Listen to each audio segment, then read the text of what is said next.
It was the year 854, in Rhazes, a city perched on the southern slopes of the Elborz Mountains, near what we now call Tehran. In a modest home of a goldsmith's family, a boy was born who would one day revolutionize medicine, chemistry, and the very way we think about healing. That boy was Al-Rāzī. As a youth, Al-Rāzī's life seems almost musical. Before ever donning the garb of a physician, he played the lute. He lost himself in melodies. But fate whispered.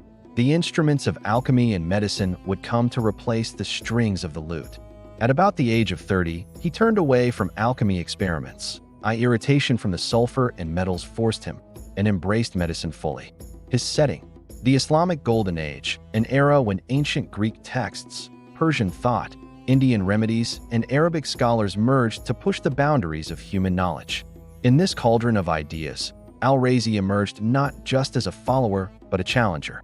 He did not simply accept what Galen or Hippocrates had declared. He tested, observed, questioned. One dramatic moment. He was appointed chief physician at the hospital in Rhazes, then later at the Great Hospital in Baghdad. In Baghdad, the caliph's court called him to build a new hospital.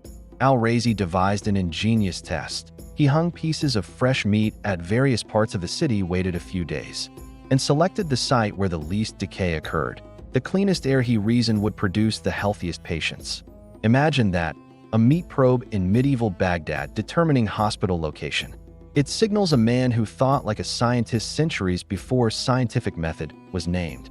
From that hospital, he began to gather patients, students, ideas.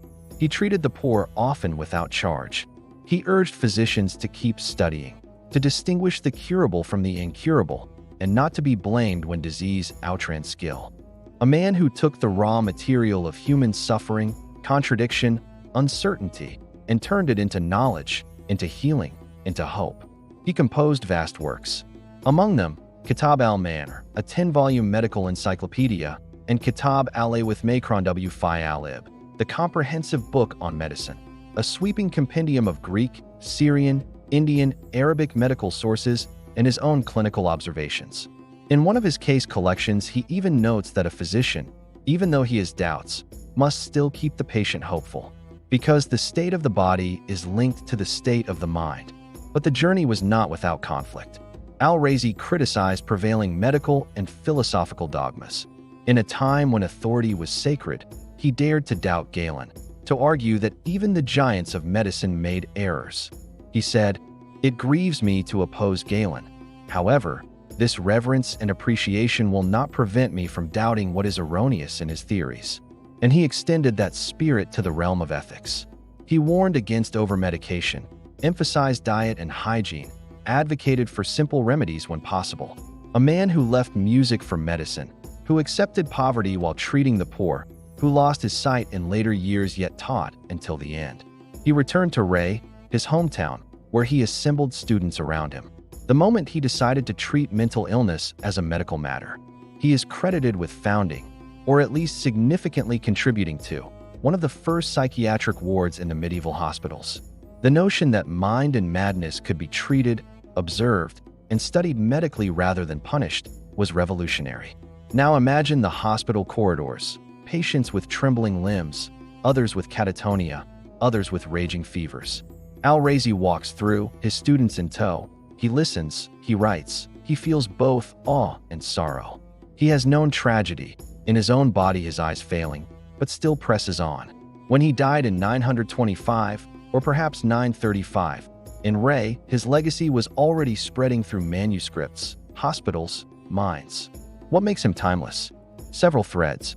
Empirical observation. He meticulously recorded symptoms, reactions, outcomes. He brought together disparate traditions, Greek, Persian, Indian, and evaluated them through the lens of his own clinical experience. Compassion. He treated the poorest without charge, taught that physician ethics matter, recognized that sometimes the illness cannot be cured, but the patient must still be treated with respect. Innovation. He classified chemicals, described apparatus used in pharmacies, set out drug preparation rules. In pharmacy and toxicology, he offered early advances, for example, in the use of sulfuric acid and ethanol. Legacy. His books were translated into Latin, circulated in Europe, and remained authoritative in some faculties until the 17th century. Let me bring you to a final moment of drama. Picture the dusk in Ray. Al-Rāzī, now blind from cataracts, sits quietly beneath a lamp, his pen guided by a student reading to him. A student asks, "Master, will your work endure?" He smiles. "Let the sick judge, let the future remember." He knows the world may yet forget, but he did his part. And so the lamp is extinguished. The master passes. Yet in the silence of that moment, a new light is ignited. The future of medicine pulses because of his efforts. The next generation of doctors, chemists, pharmacists, thinkers look back and see the path he laid. He was more than a physician.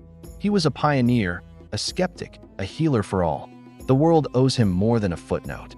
This is the story of Al-Rāzī, healer of body and mind, in a time when both were in desperate need.